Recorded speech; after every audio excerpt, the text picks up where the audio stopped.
Who remembers PEZ? The ultimate stocking filler. Ticking all the boxes, part candy, part collectible, part toy. A piece of plastic which has delighted kids, adults and collectors around the world for decades. But what if I told you when PEZ was invented, their intentions were never to become a pop culture icon, but to instead solve a global problem? My name is McFoodie, and today on Food Thoughts we roll back the years and look at the surprising story of PEZ.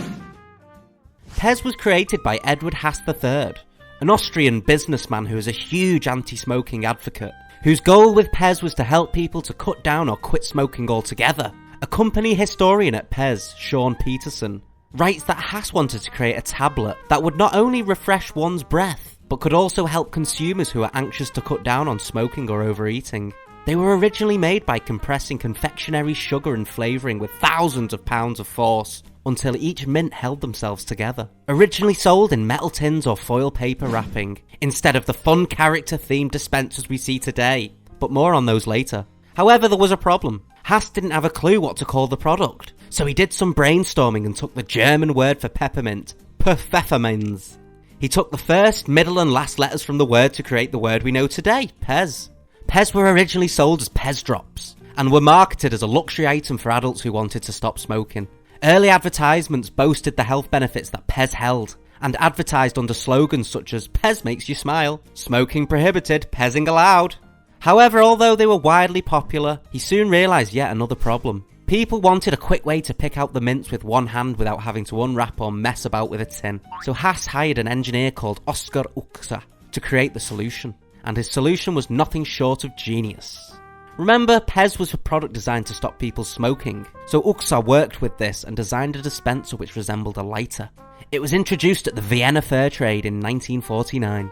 The new dispensers were an instant hit, and Haas had increased production by opening a second factory to keep up with demand. Popularity continued to surge as PEZ showcased the ease of the dispensers while driving and sharing with friends.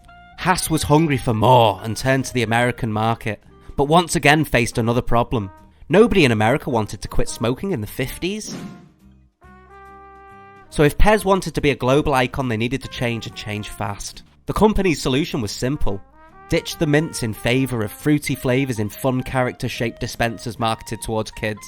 And in 1955, a PEZ Santa Claus was released, followed by space gun-shaped dispensers that shot out fruit-flavoured candies in 1956. However, when the fun wears off, people see PEZ for what it is.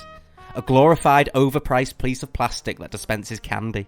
The dispenser was expensive to manufacture, and they cost around 5 times the price of a normal candy bar. Sales were poor, and Haas had to act if he stood any chance in the American market.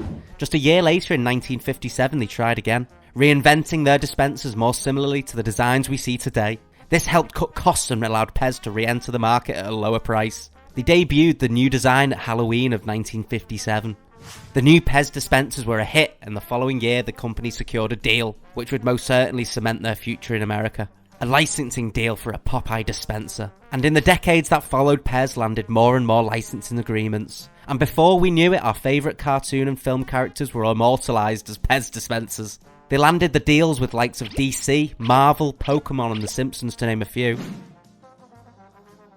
By the 1980s, a wave of PEZ collectors were born due to the company securing more and more licensing agreements. Fans were going nuts building their PEZ collection, and the following decades saw no decline, as PEZ conventions, swap meets and online forums began popping up everywhere, allowing collectors to share their passion, trade and sell their most prized PEZ dispensers. The first PEZ convention was in Ohio in 1991, and has been dubbed PEZomania, allowing collectors to celebrate their shared hobby. It still runs every year to this day. Anyone fancy going in June? Shortly after Haas's death in 1986, feet were adding on to PEZ dispensers to allow them to stand easier. This was a turning point in a collector's world, as the lack of feet is now a way for collectors to distinguish between modern and vintage dispensers. So if you ever see a PEZ dispenser with no feet, pick it up, as some rare soft-head no-feet PEZ dispensers sell for over $200. The most expensive PEZ sale ever recorded was $13,000. It was a 1961 Austrian-made political donkey dispenser. The official PEZ website claims that there are only 3 ever made.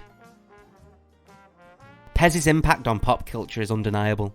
From Seinfeld's infamous PEZ piano scene to the PEZ Visitor Centre in Orange, Connecticut. There were even reports back in 2015 that PEZ would have its own animated movie, but it's yet to be released. This beloved candy has certainly left its mark on the world. And that is the story of how a mint targeted towards smokers turned into a global craze and pop culture icon. Do you have a favourite PEZ dispenser from your childhood? Let us know down below. And if you enjoyed today's video, why not drop a like and subscribe to the Food Thoughts YouTube channel. And let us know down below what food related topics you'd like to see us cover next. But anyway, until next time, this was McFoodie unravelling the surprising story of PEZ.